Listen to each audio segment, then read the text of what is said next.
สามก๊กฉบับวณิพกของยาขอบให้เสียงอ่านโดยสราวุธชัยดี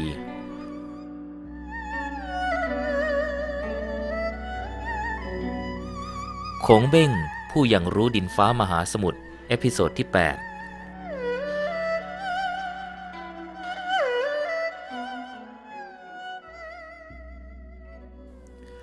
ดังได้กล่าวในตอนก่อนแล้วว่า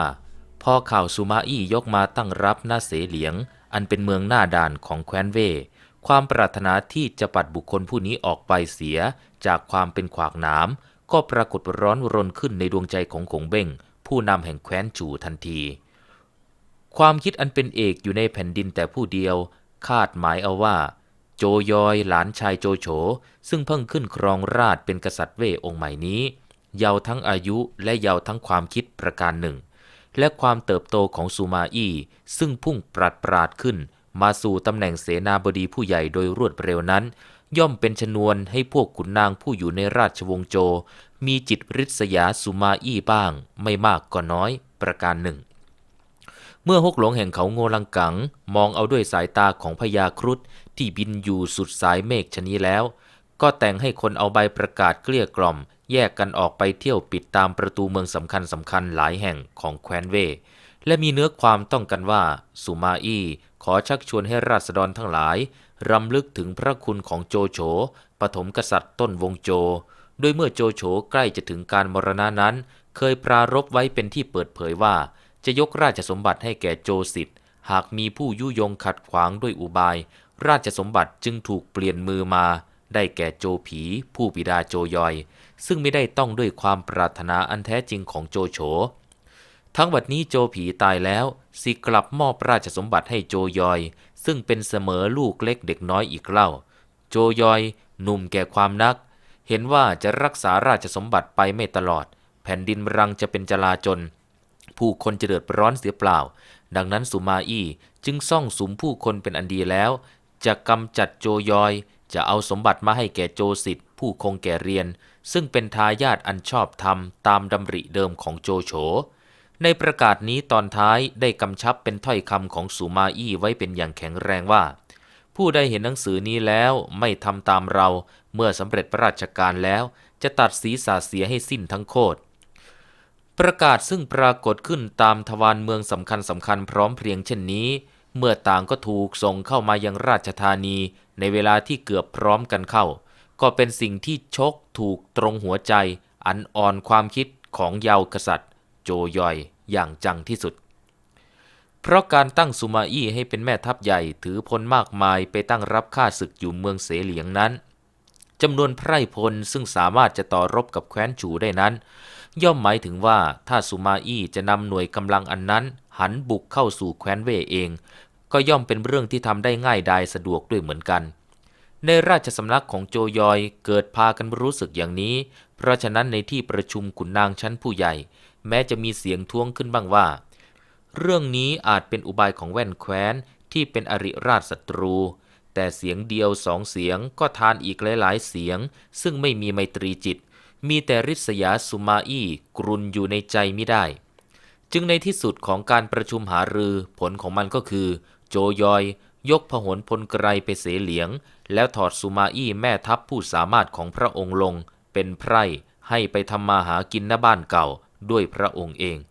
สุมาอี้แม่ทัพใหญ่แห่งแคว้นเว่ก็ถูกโขงเบ้งแห่งแคว้นจู่ปัดขาหลัง6คำเมนเกณฑ์เกลงไปไม่เป็นท่าด้วยประการฉนี้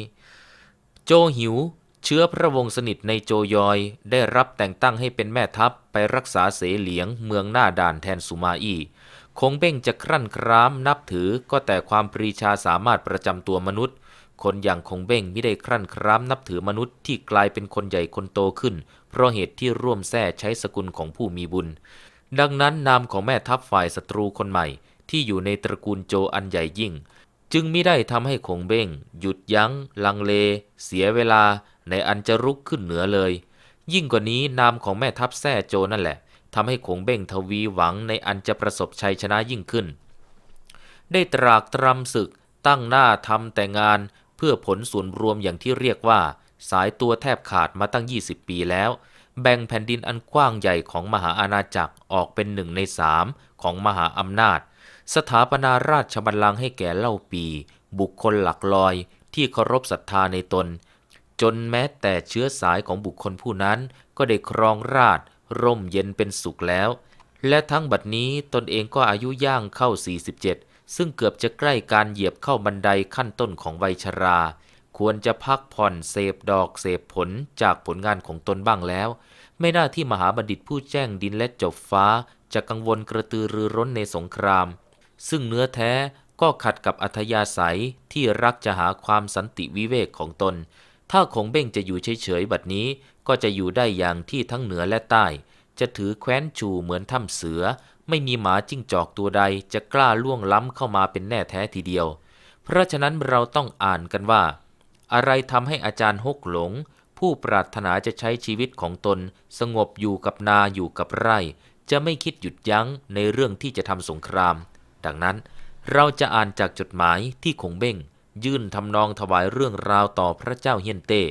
เป็นจุดแรกของการหยั่งความปรารถนาของคงเบ้งก่อนพระเจ้าอยู่หัวในพระโกฐทรงปฏิบัติพระราชภารกิจอันใหญ่หลวงของพระองค์ลุล่วงไปได้ครึ่งเดียวก็สู่สวรรคตณปัจจุบันมหาอาณาจักรแบ่งเป็น3ภาคแล้วแว่นแคว้นของเรานี้เล่าก็ยังอ่อนแอนับว่ามันเป็นระยะเวลาอันสำคัญยิ่งสำหรับเราแม้กระนั้นในเมืองหลวงเหล่าขุนนางผู้ใหญ่ก็ตั้งหน้าปฏิบัติพระราชกิจเป็นอันดีและข้าทหารผู้มีความซื่อสัตย์และภักดีก็พลีชีวิตขัดตาทัพอยู่ตามมณฑลชั้นนอกเพราะเหตุว่าบุคคลทั้งสองนี้ยังจดจำพระมหากรุณาธิคุณของในพระโกฐที่มีต่อบรรดาเขาเป็นอย่างพิเศษได้และประสงค์จะสำแดงกตเวทีถวายแด่ล้นเกล้าล้นกระหม่อมซึ่งล่วงลับไปแล้วนั้นโดยการเป็นข้ารับใช้ในพระราชภารกิจของใต้ฝ่าพระบาทเพราะฉะนั้นในอันที่จะปลุกให้ข้าทหารทั้งปวงผู้ซึ่งเปี่ยมไปด้วยความปรารถนาจะรับใช้ใต้ฝ่าพระบาทอยู่แล้วให้เกิดกำลังน้ำใจเพิ่มพูนทวีขึ้นจึงเป็นการสมควรอย่างยิ่งทีเดียวที่ใต้ฝ่าพระบาทจะต้องแผ่ขยายพระราชจริยวัตรของใต้ฝ่าพระบาทไปในทางส่งเสริมให้พระเกียรติคุณของพระเจ้าอธิราชแผ่นดินต้นรุ่งโรจน์ยิ่งขึ้นใต้ฝ่าพระบาทจะต้องไม่ปล่อยพระองค์ดำเนินไปในทางที่ชั่วช้ามิชอบแล้วเอ่ยอ้างกลบเกลื่อนลบล้างเสียซึ่งหลักธรรมอันเป็นอมตะด้วยคารมเพื่อจะป้องกันเสียมิให้คนสัตย์ซื่อเจตนาดีมาว่ากล่าวทัดทานได้กฎเกณฑ์ข้อเดียวกันต้องใช้ตลอดถึงกันทั้งในพระมหาปราสาทพระราชวังและในเคหสถานบ้านเรือนของมหาดเล็กการพระราชทานบำเหน็จต่อผู้ประพฤติชอบหรือลงทันแก่ผู้ประพฤติชั่วนั้นจะต้องมีกฎแต่เพียงอันเดียวบรรดาผู้ประพฤติชั่วและผู้ทำลายกฎหมายยิ่งเดียวกับผู้ประพฤติชอบและเป็นสาธุชนจริงจะต้องได้รับการปฏิบัติต่อจากพนักงานที่มีหน้าที่เกี่ยวข้องอย่างตรงไปตรงมาเท่าที่พฤติการของบุคคลเหล่านั้นเพื่อจักได้เป็นเครื่องแสดงความไม่ลำเอียงและสำแดงการปกครองอันยิ่งด้วยพระปรีชาสามารถของใต้ฝ่าพระบาทให้ประจักษ์ออกมาเด่นชัดที่สุดความลำเอียงไม่เที่ยงธรรมนั้นเป็นความผิดอาทิเช่นใช้กฎหมายอย่างหนึ่งสำหรับเมืองหลวงและใช้กฎหมายอีกอย่างหนึ่งสำหรับต่างหัวเมืองขุนนางผู้ใหญ่คือกุยฮิวจีบิฮุยตังอุ๋นท่านทั้ง3นี้ล้วนเป็นคนซื่อมีความห่วงใยที่จะภักดีต่อราชวงศ์ฮั่นจนวาระสุดท้ายพระเจ้าอธิราชผู้ล่วงลับแล้วจึงระบุถึงนามคนทั้ง3นี้ไว้ในพระราชพินัยกรรมของพระองค์คำแนะนำของหม่อมฉันมีว่าในกรณีที่เกี่ยวกับการภายในไม่ว่าจะเป็นเรื่องใหญ่หรือเล็กก็ตามจะทรงปรึกษาหารือด้วยคนทั้ง3นี้ก่อนจะได้ทรงกระทำลงไปใต้ฝ่าพระบาทจะประสบผลได้อันไพศาลในการแก้ไขข้อบกพร่องทั้งมวลนายพลเซียงชุงเป็นคนสุขุมหนักแน่นและเชี่ยวชาญยิ่งในปัญหาการทหารบุคคลผู้นี้หลังจากทดลองแล้วในพระโกฐก็ตรัสยกย่องว่าเขาเก่งจริงและเห็นกันทั่วไปว่าท่านควรแก่ตำแหน่งแม่ทัพใหญ่คำแนะนำของหม่อมฉันมีว่าในเรื่องการทหารทั้งหมดไม่ว่าจะเป็นปัญหาใหญ่หรือเล็กก็ตามจงทรงปรึกษาหารือกับท่านผู้นี้โดยการกระทำดังได้กราบทูลแนะนำนี้แสนยานุภาพของใต้ฝ่าพระบาทจะบังเกิดสมรรถภาพเต็มที่โดยกำลังทหารทุกหน่วย จะถูกใช้ให้ปฏิบัติการเป็นอย่างดีที่สุดเลี้ยงคนดีหลีกคนชั่วนโยบายอันนี้ได้อวยความรุ่งเรืองให้แก่กษัตริย์ฮั่นองค์ก่อนๆและการดำเนินในลักษณะที่ตรงกันข้ามก็ได้ทำลายองค์หลังๆเมื่อพระบิดาของใต้ฝ่าพระบาทยังจำเริญพระชนอยู่มันกล่าวขวัญถึงความข้อนี้กับข้าพระบาทอยู่เนืองๆพระองค์สนพระทัยในเรื่องราวของห้วนกับหลิงเป็นอันมากท่านตันจิมกับท่านเมธีผู้เจนจัดในทางประวัติศาสตร์เจียวอ้วนทั้งสองนี้เป็นผู้ทรงสติปัญญาเฉียบแหลมนักทั้งเป็นผู้ที่ไม่มีใครจะมาทำให้เสื่อมทรามลงได้ซื่อต่อจนตายหม่อมฉันเห็นว่าใต้ฝ่าพระบาทควรจะเอาไว้อยู่ใกล้ชิดและมอบความไว้วางพระราชฤทัยให้ถ้าทรงทำได้ดังนี้แล้วความรุ่งเรืองแห่งมหาราชวงศ์ฮั่นก็จะพึงมีขึ้นโดยรวดเร็วหม่อมฉันพื้นเพเดิมเป็นเพียงสามัญชนคนหนึ่งชาวนาในนามหยางสารวนอยู่แต่หาความปลอดภัยให้ตนเองในสมัยที่แผ่นดินจลาจลวุ่นวายมิได้ไปแสวิสาสสนทนาด้วยผู้เรืองศักดิ์ทั้งหลายที่ขับเคี่ยวชิงชัยกันขณะนั้นเลย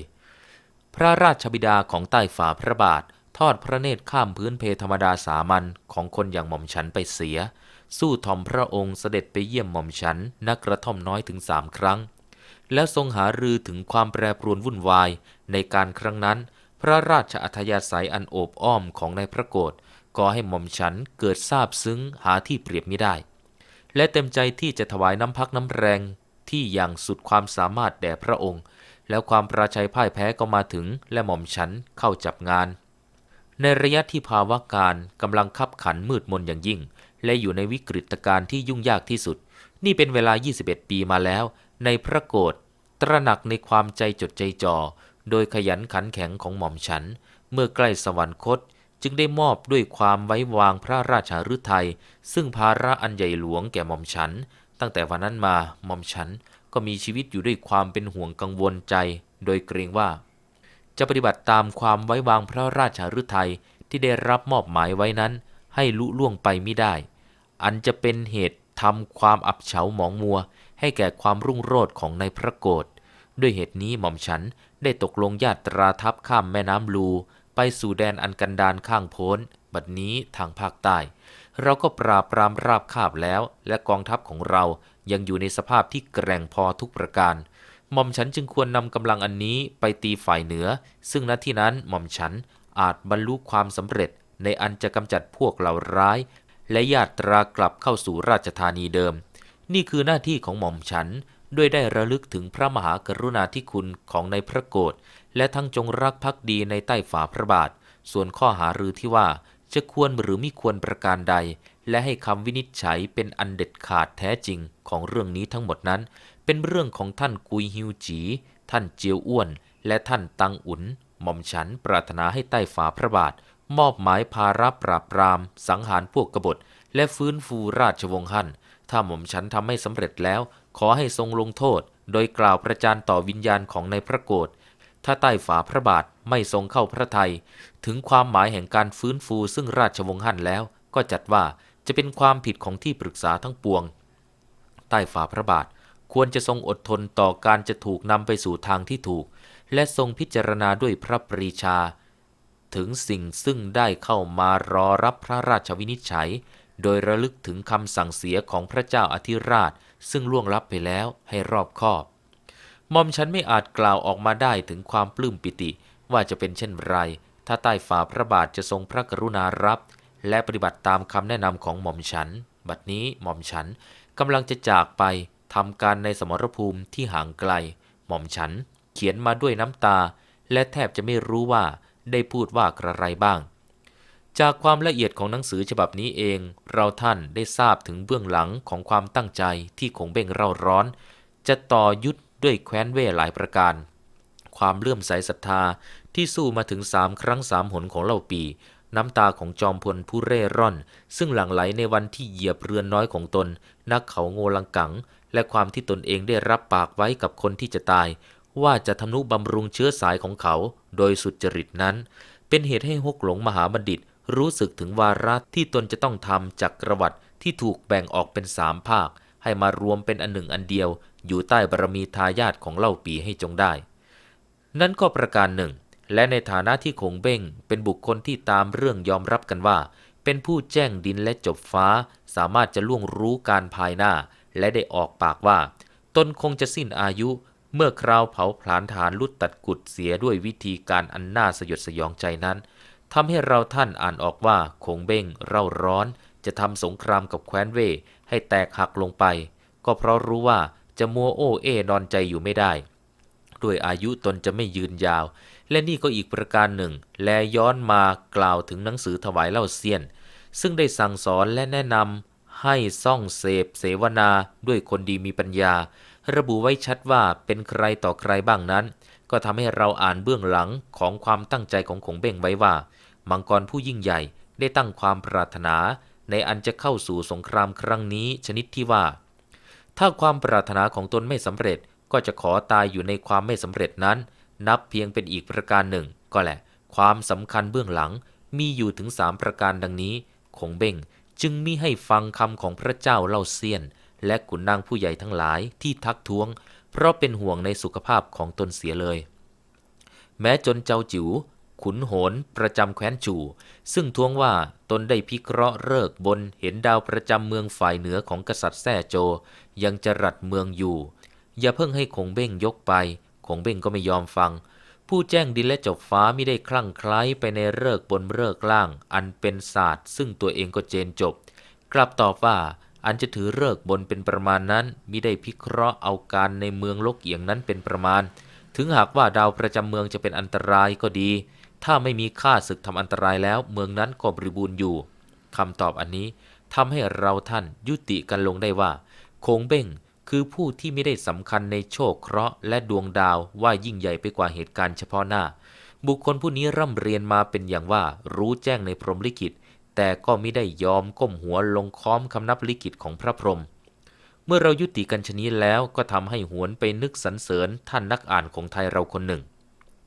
ซึ่งสันนิษฐานข้อความเป็นหน้าแยบยนต์ไว้ในตอนที่คงเบ้งใช้กวนอูไปเพื่อไม่ให้ฆ่าโจโฉดังที่ปรากฏอยู่ในเล่มแรกของเรื่องนี้แล้วคงเบ้งออกจากเสฉวนมารวมกำลัง30,000ของตนที่ฮันตงแล้วยกขึ้นมาถึงเมืองไกเอียงและหยุดเส้นไหว้คำนับศพม้าเฉียวซึ่งตายเพราะไข้เมื่อครั้งยกไปราวีเบ้งเฮกกิติศัพท์การญาตราทัพของคงเบ้งอื้อฉาวรู้มาถึงโจยอยแล้วแคว้นเว่ยก็ได้มีการเปลี่ยนแม่ทัพแห่หัวหลิมลูกเขยโจโฉซึ่งแม้จะเป็นฝ่ายเขยก็นับว่าเป็นเชื้อพระวงศ์ที่ยิ่งใหญ่ของโจยอยได้รับการแต่งตั้งเป็นแม่ทัพสับด้วยทหารเอกที่สำคัญพร้อมด้วยทหารเลวอีก20,000รีบขึ้นมาบรรจบกับจำนวนทหารอันมากหลายซึ่งบรรจุเต็มอัตราศึกอยู่แล้วที่เหลียงทันทีแต่แห่หัวหลิมเป็นมือคนละชั้นกับคงเบ้งทั้งเป็นคนละชั้นชนิดที่ไกลกันจนเกือบไม่เห็นหลังกันเอาเสียเลยท่านแม่ทัพลูกเชื้อลูกตระกูลแห่งแคว้นเว่ยจึงแตกยับเยินไม่เป็นท่าจากเมืองหนึ่งแล้วมาเมืองหนึ่งอีกจนตัวเองต้องถูกจับเป็นเฉลยของคงเบ้งในที่สุดแต่แห่หัวหลิมก็ถูกปล่อยตัวเพราะในตอนต้นของสงครามคราวนี้คงเบ้งได้พบนายทหารคนสำคัญของกองทัพหัวเมืองที่ขึ้นแก่แคว้นเว่ยเข้าคนหนึ่งชื่อเกียงอุยโดยเกียงอุยผู้นี้เป็นฝ่ายที่ทำลายการจู่โจมของคงเบ้งเสีย2-3 คราวจนคงเบ้งรู้สึกพิศวงว่าทหารคนใดหนอที่เก่งกล้าสามารถถึงกับตั้งรับโดยอ่านชั้นเชิงการเข้าตีของตนได้ถูกต้องถึงเพียงนี้มหาบัณฑิตผู้นับถือสติปัญญาของมนุษย์ยิ่งกว่าเทือกเถาเหล่ากอของมนุษย์จึงยอมปล่อยแม่ทัพใหญ่แห่หัวหลิมซึ่งใครๆเห็นว่ามีค่าเป็นทองไปทั้งตัวเพื่อเป็นอุบายที่จะเอาตัวเกียงอุยผู้ซึ่งไม่เคยปรากฏว่ามีใครรู้ราคาเลยการปล่อยแห่หัวหลิมเพื่ออุบายดังกล่าวแล้วผลิผลสมประสงค์กองทัพฝ่ายเว่ยสงสัยความสุจริตของเกียงอุยและผลักคนผู้นั้นมาสู่คงเบ้งซึ่งกำลังอ้าแขนคอยรับอยู่ทันทีมหาบัณฑิตแห่งเขาโงลังกังชี้แจงแก่พวกนายพลของตนเพื่อระงับความเสียดายในการที่ปล่อยแห่หัวหลิมแม่ทัพเชื้อพระวงศ์กษัตริย์เว่ยเสียว่าเราปล่อยแห่หัวหลิมเสียนั้นเหมือนเสียเป็ดตัวหนึ่งได้เกียงอุยมาไว้เหมือนได้หงส์ตัวหนึ่งแต่บางทองตายแล้วไม่เห็นผู้ใดจะมีสติปัญญาเหมือนเกียงอุยชนี้และเกียงอุยผู้นี้เองที่มังกรฮกหลงมอบตำรับตำราให้เมื่อตอนสิ้นอายุและถ้าเทพพยดาแห่งความขยัน ยังปกปักรักษาวานิพกผู้เล่าเรื่องสามก๊กนี้อยู่ท่านย่อมจะได้ฟังเรื่องราวของเกียงอุยโดยเฉพาะในตอนต่อๆไปข่าวการประชัยย่อยยับของแฮวหัวหลิมพร้อมกับข่าวธงศึกของแคว้นชูรุกตะลุยเข้ามาสะบัดชายอยู่ริมฝั่งอุยซกแม่น้ำสายสำคัญและเตรียมจะข้ามแม่น้ำสายนี้อยู่แล้วทำให้โจจินแม่ทัพใหญ่และสมุพระกลาโหมแห่งแคว้นเว่ยต้องออกบัญชาการแนวตั้งรับทั้งที่ไม่แน่ใจในตัวเองหากขัดแก่ความรบเร้าและตัดพ้อของพระเจ้าโจยอยและที่ปรึกษาทั้งปวงไม่ได้อองลองเสนาบดีผู้ใหญ่คนหนึ่งซึ่งนอกจากจะยิ่งด้วยคุณวุฒิแล้วยังสูงด้วยวัยวุฒิอายุ76ปีถึงกับรับอาสาที่จะออกไปเป็นคู่คิดกับโจจินด้วยนั่นแหละท่านโจจินแม่ทัพจึงค่อยคลายความวิตกกังวลใจแต่ในการเผชิญหน้ากับเจ้าชาวนาผู้ต่ำต้อยแห่งเขาโงลังกังนั้นสำหรับอองลองผู้สูงวัยก็กลายเป็นเรื่องขบขันแต่จบลงหน้าอเนจอนาถเป็นอันมากคือเมื่อทัพโจจินซึ่งได้ออกจากราชธานีโดยแห่ยังทัพกษัตริย์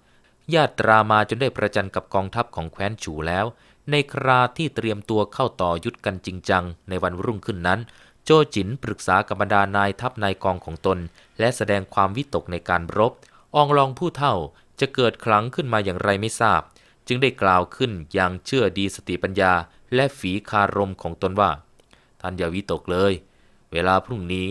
ท่านจงให้ทหารยกธงทิวตั้งสง่าออกมาจากค่ายข้าพเจ้าจะออกหน้าไปพูดจากับคงเบ้งตีแต่ด้วยลมปากให้คงเบ้งพนมมืออ่อนน้อมต่อเราและให้ยกกลับไปเสฉวนมิให้ไพร่พลได้รับความลำบากโจจินศรัทธาในวัยวุฒิและคุณวุฒิของอองลองเห็นดีเห็นชอบด้วยจึงมีหนังสือนัดไปยังค่ายฉูทันทีครั้นวันพรุ่งแล้วทัพทั้งสองก็ออกจากค่ายเข้าสู่ทุ่งอันเป็นสมรภูมิและต่างก็แปรกระบวนเข้าแนวที่จะประจันบานต่อกันตามเชิงยุทธในท่ามกลางแสงอาทิตย์ซึ่งเพิ่งพ้นดวงขึ้นมาจากขอบฟ้าธงทิวอันเป็นราศีของกองทัพและความขึงขังของแถวทหารภายใต้บังคับบัญชาของโจจินสง่าเป็นที่น่าเกรงขามแก่ทหารฝ่ายชูยิ่งกว่ากองทัพของแฮหัวหลิมมากและในตรงกลางอันงามสง่านี้เองผู้เฒ่าอองลองนั่งม้าออกมาหน้าแนวทหารมีโจจินและแม่ทัพรองกำกับขวาซ้ายพร้อมด้วยคณะนายทหารคนสำคัญติดตามเป็นเกียรติยศโดยหมู่หมวดโอโถงยิ่งนักแล้วอองลองก็ให้ฐานของตนตะโกนเชิญให้แม่ทัพอีกฝ่ายหนึ่งออกมาเจรจากัน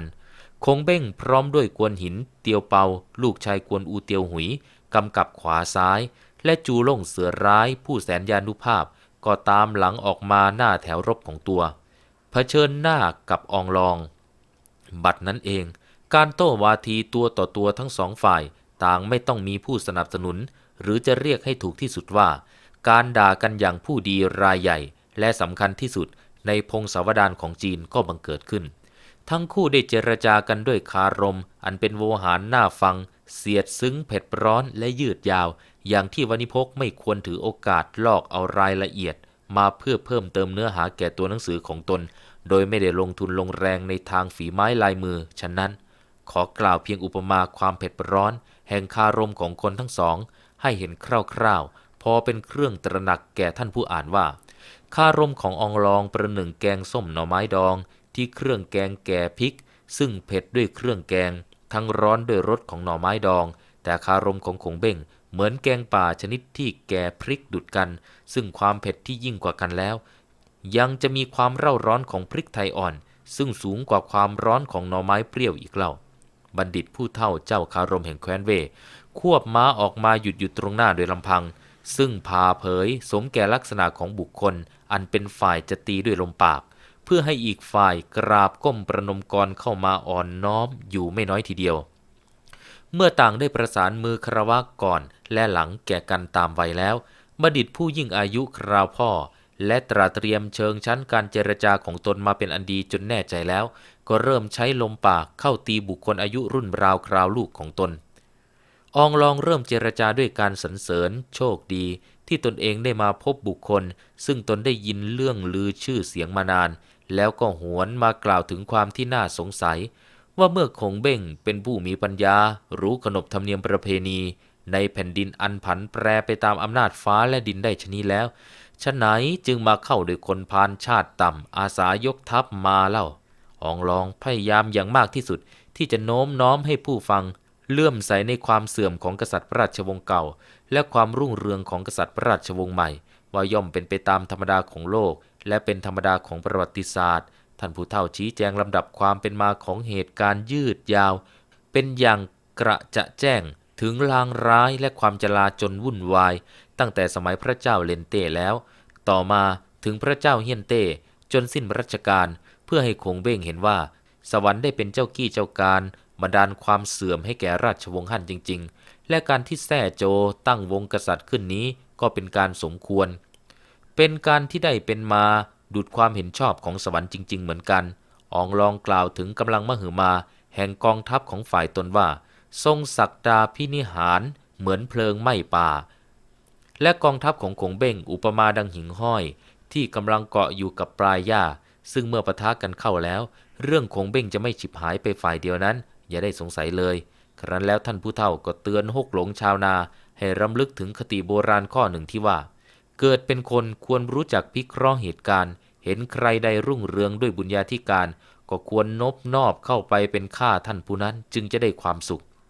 แม้นขืนคำโบราณก็ฉิบหายจนตัวตายในที่สุดอองลองผู้ตั้งใจจะตีด้วยลมปากให้คงเบ้งพนมมือเข้ามาอ่อนน้อมก็ชักชวนด้วยถ้อยคำอันเป็นมัทุรสว่าคงเบ้งก็หลักแหลมสารพัดจะรู้ในขนบธรรมเนียมทั้งปวงการซึ่งได้ไปคิดเข้ากับเล่าปีนั้นถ้ารู้ตัวว่าเป็นความผิดหวนกลับมาคิดยอมอ่อนน้อมเสียโดยดีตัวก็จะได้เพชรทูลพระเจ้าโจยอยให้ชุบเลี้ยงเป็นขุนนางฝ่ายผู้ใหญ่ซึ่งแสนจะสำราญวิเศษกว่าเป็นข้าใต้ใบบุญเล่าเสี้ยนเสียอีกมังกรผู้ยิ่งใหญ่ยิ้มพรายอยู่บนรถศึกคันน้อยของเขาเมื่ออองลองแสดงคารมจบลงแล้วร้องบอกกับผู้เฒ่าผู้นั้นว่าท่านจงนิ่งฟังเถิด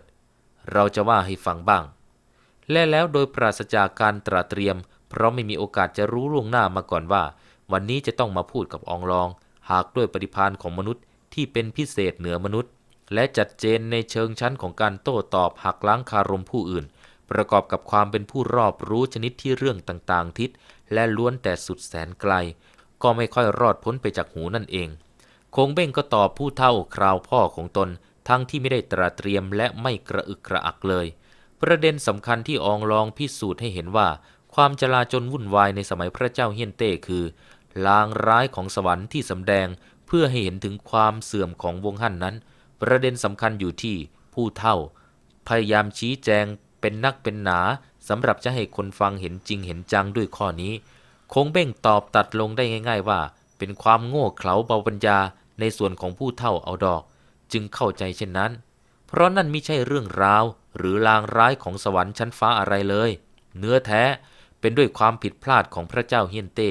ที่ขาดพิเคราะห์ไปเอาคนน้ำใจต่ำช้าเข้ามาตั้งเป็นขุนนางแม้ว่าคงเบ้งจะพูดทิ้งไว้ตอนนี้เพียงแค่นี้ก็ดีแต่อองลองก็คงจะกระเทือนใจเจ็บอายอยู่ไม่น้อยเพราะอองลองก็เป็นผู้ที่พระเจ้าเฮียนเต้ปูนยศถาบรรดาศักดิ์เป็นขุนนางผู้ใหญ่ใกล้ชิดในราชสำนักด้วยผู้หนึ่งเหมือนกันต่อจากนั้นคงเบ้งก็ใช้วิธีปริพาทด้วยการสรรเสริญและใช้ความรู้ชนิดหูยาวอย่างน่ามหัศจรรย์ทำนองที่เมื่อโลกเจ๊กเล็กๆเคยลักส้มเขาไปฝากมารดาก็รู้นั้นอีกครั้งหนึ่งผู้ยังแจ้งฟ้าและรอบรู้ตลอดดินกล่าวว่าตนรู้จักอองลองดีเกินกว่าที่อองลองได้เข้าใจแล้วก็เริ่มขุดเอาเทือกเถาเหล่ากอและกำเนิดของผู้เฒ่าซึ่งเกิดก่อนตนถึง29ปีขึ้นมาสาธยายว่าท่านผู้เฒ่านั้นกำเนิดที่ตำบลกังไฮคือหมู่บ้านฝั่งทะเลตะวันออกเพราะเมื่อน้อยรักการขีดเขียนร่ำเรียนและเป็นผู้มีกตัญญูรู้คุณลึกซึ้งอุตสาหะปรนนิบัติบิดามารดาคนทั้งปวงจึงสรรเสริญว่ากอบด้วยคุณลักษณะของบัณฑิตครั้นเข้ามารับราชการในเมืองหลวงซึ่งหะแรกยังอยู่ในตำแหน่งน้อยต่ำต้อยนั้นเมื่อกิตติศัพท์แห่งความเป็นผู้มีกตัญญูเล่าลือปรากฏขึ้นแล้วพระเจ้าเฮียนเต้ก็เมตตาชุบเลี้ยงค่อยสูงขึ้นจนมาถึงตำแหน่งขุนนางผู้ใหญ่เพราะหวังว่าความเป็นผู้รู้คุณคนของอองลองนั้นจักเป็นกำลังและรากฐานสำคัญอันหนึ่งที่จะช่วยส่งเสริมให้ราชวงศ์ฮั่นไปสู่ความรุ่งเรืองยิ่งขึ้นก็แหละเมื่อการเป็นมาดังนี้ควรที่อองลองจะตั้งหน้าสนองพระคุณพระเจ้าเฮียนเต้โดยสุจริต ช่วยกันยกย่องเชื้อพระวงศ์ขึ้นครองราชสมบัติจึงจะชอบแต่นี่อองลองกับแปรน้ำใจยอมมาเป็นขี้ข้าโจรชิงราชบัลลังก์ดังนี้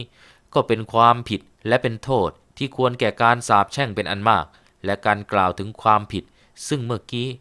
อองลองประนามว่าคงเบ้งเป็นผู้เห็นผิดและคนทั้งแผ่นดินจะตำหนิว่าคงเบ้งเป็นคนขัดขืนอำนาจโชคชะตาฟ้าและดินทั้งที่เป็นผู้รู้นั้นแต่การประนามเช่นเดียวกันที่คงเบ้งประนามของอองลองนั้น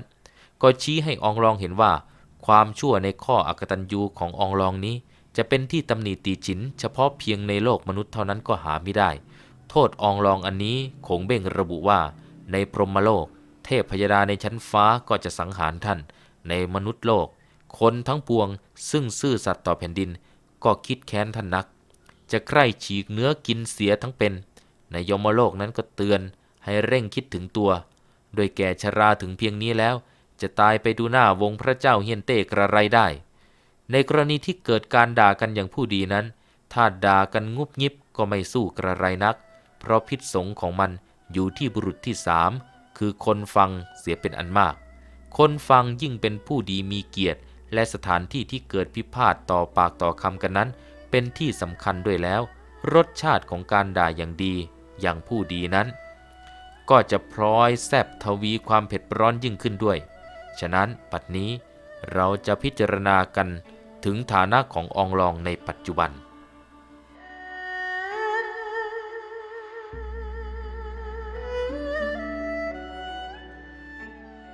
ท่านผู้ฟังสามารถติดตามรับฟังสามก๊กฉบับวณิพกตอนคงเบ้งผู้ยังรู้ดินฟ้ามหาสมุทรครั้งต่อไปได้ในเอพิโซดที่ 9 ขอความสุขสวัสดีจงมีแด่ท่านผู้ฟังทุกท่านสวัสดีครับ